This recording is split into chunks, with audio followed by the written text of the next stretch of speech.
اس طرح کی جو خواتین ہوں گی ان کے ساتھ تعلق جو ہے جنسی وہ جائز ہے۔ یہ لونڈیاں جو اس طریقے سے لونڈی بنی ہو اس کی فروخت بھی جائز تھی۔ کسی آزاد مرد یا عورت کو پکڑ کر لونڈی یا غلام بنا لینا حرام مطلق ہے۔ یعنی جو کیا تھا انہوں نے امریکنز نے کہ افریقہ سے پکڑ کر لوگوں کو جو ہے وہ جال ڈالا اور آدمی کو لیا اور لے کر لے گئے اور زنجیروں میں جکڑ کر امریکہ میں لے گئے اور پھر انہوں نے غلام بنا کر رکھا، یہ حرام مطلق ہے۔ اسلام کی تاریخ اس نوع کے کسی بھی غلط حرکت سے بالکل پاک ہے، خالی ہے، صرف جنگ کے اندر۔ اور اس کا بھی میں نے آپ کو بتا دیا کہ یہ سارے اگر اس میں آپشنز نہیں ہیں تو پھر یہ کہ آپ انہیں غلام بنا سکتے ہیں اور ان کی پھر فروخت بھی ہو سکتی ہے۔ یہ ہے جو میرے علم میں ہے۔ باقی کسی کو خام خواہ آپ نے خرید لیا اور کسی کو پکڑ کر کسی آزاد کسی مرد یا عورت کو اور زبردستی لے جا کر کے بھیجا، یہ تو بالکل حرام مطلق ہے، بہت بڑا جرم ہے۔ یہ ضمنی سوال ایک صاحب نے کر دیا ہے کہ نکاح ان لونڈیوں سے بھی کرنا ہوگا۔ نہیں، نکاح لازمی نہیں ہے لونڈیوں کے ساتھ۔ نکاح تو کر لیا تو پھر تو زوجہ ہو گئی، وہ علیحدہ کیٹیگری کہاں رہی۔ لیکن ترغیب دی گئی ہے کہ اگر آپ کسی لونڈی کو اپنی آپ کی وہ لونڈی تھی، وہ تھی پی او ڈبلیو کے طریقے سے آئی تھی، کنیز تھی، آپ نے اسے آزاد کیا، اس سے نکاح کر لیا، بہت بڑا نیکی کا کام ہے۔ تو ایمینسیپیشن جو تھی غلاموں کی اور کنیزوں کی آزادی کے لیے راستہ اللہ تعالیٰ نے یہ پیدا کیا کہ بہت سے گناہ ایسے ہیں کہ جن کا کفارہ یہ رکھ دیا گیا، غلام آزاد کرو، غلام آزاد کرو، اور کسی طریقے سے اس کو بہت بڑا نیکی کا کام قرار دیا گیا۔ فک و رقبۃ، گردنوں کا چھڑا دینا، آزاد کر دینا، یہ بہت بڑی نیکی ہے۔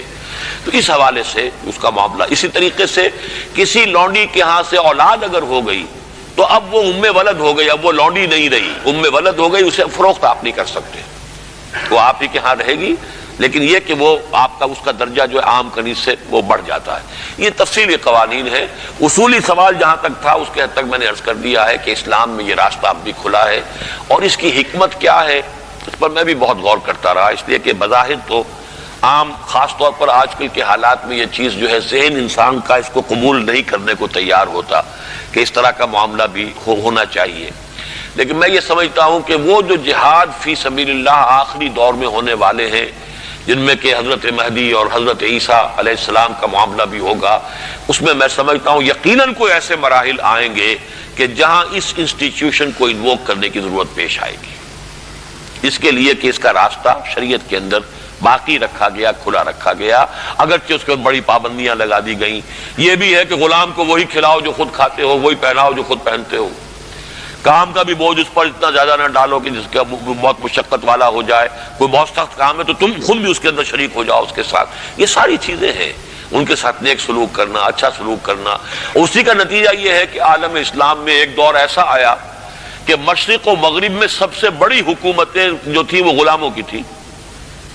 یہ خاندان غلامہ کون تھے جو ہندوستان کے اندر پہلی حکومت بنی اسلامی؟ قطب الدین ایبک کون تھا؟ التتمش کون تھے؟ ملبن کون تھا؟ یہ سب کون؟ سپکدگین کون تھے؟ الکتگین کون تھے؟ یہ خود محمود غواری کون تھے؟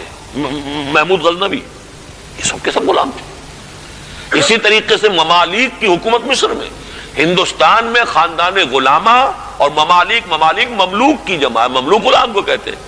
تو ممالک کی حکومت مصر میں عالم اسلام کی دو عظیم ترین حکومتیں غلاموں کی تھیں، اس لیے کہ غلاموں کو وہ سٹیٹس دیا اسلام نے، اتنے اونچے اور ایسے ایسے غلام جو اتنے بڑے اساتذہ بن گئے کہ شہزادے ان کی جوتیاں سیدھی کرنے کو اپنے لیے فخر سمجھ رہے ہیں، اس لیے کہ عالم دین بن گئے، اتنا بڑا علم انہوں نے حاصل کر لیا کہ اب وہ جو شہزادے جو ہیں وہ ان کی خدمت کر رہے ہیں۔ تو اسلام نے اس کے لیے بڑا حکیمانہ انداز اختیار کیا۔ انسانوں میں سب سے بڑا جذبہ، سب سے بڑا موٹیو جنسی ہے۔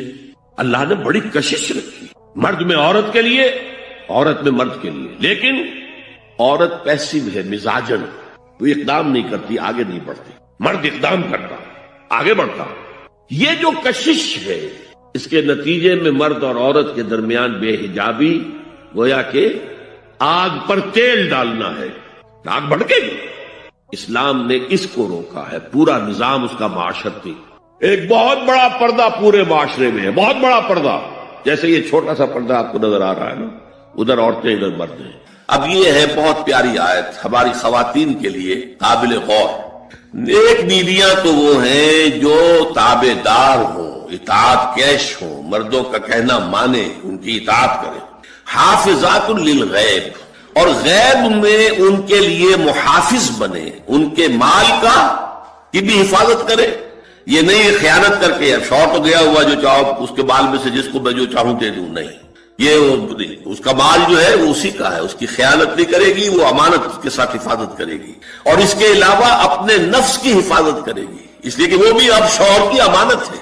اب اس کا جو بھی جنسی معاملہ ہے وہ اس کے اپنے اختیار میں نہیں رہا. اس کو مل کے بزا کہتے ہیں ہماری فقہ کے اندر، کہ در حقیقت اس کا اختیار کامل اب شوہر کے ہاتھ میں آ چکا ہے. اس کے جنسی اعضاء جو ہے وہ شوہر کے کنٹرول میں ہے. مل کے بزا، ملکیت گویا کہ اس کی ہے، لہذا اس میں کوئی خیانت اگر وہ کر رہی ہے تو وہ بھی اس کے خلاف ہو جائے گا معاملہ. فالصالحات قانتات، تو نیک بیویاں وہ ہوتی ہیں جو تابعدار ہو، فرما بردار ہو، اور غیب میں یعنی شوہروں کی عدم موجودگی میں جبکہ وہ موجود نہیں ہے حفاظت کرنے والی ہوں، اور وہ حفاظت مال کی بھی اور ان کا اپنے نفس کی بھی. اور یہ کام آسان نہیں ہے، آپ کو معلوم ہے. شوہر کبھی 4 مہینے کے لیے باہر چلا گیا ہے، کبھی 1 سال کے لیے باہر چلا گیا ہے. عورت کے لیے اپنے نفس کو تھامے رکھنا، اپنے جنسی خواہشات کو، فرض کی جوان عورت ہے، اس کی بھی تو نفسانی خواہشات ہیں، تو آسان کام نہیں ہے. یہی وجہ ہے، آپ کے علم میں ہوگا کہ واقعہ بڑا عجیب پیش آیا تھا، اس کو بیان کرتے ہوئے شرم بھی آتی ہے. حضرت عمر رضی اللہ تعالیٰ عنہ اپنی رات کے گشت میں ایک مکان کے پاس سے گزر رہے تھے، تو انہوں نے سنا کہ ایک عورت جو ہے وہ بڑے درد بھرے الفاظ میں کچھ گا رہی ہے.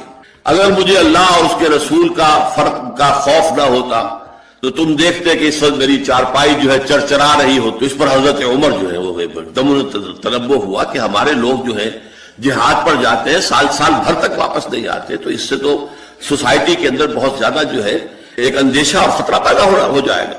تو انہوں نے اب دیکھیے یہ بات بھی کہ دین میں کوئی شرم اور حیا اس معاملے میں نہیں ہے، کہ اپنی بیٹی سے پوچھا، حضرت حفصہ سے.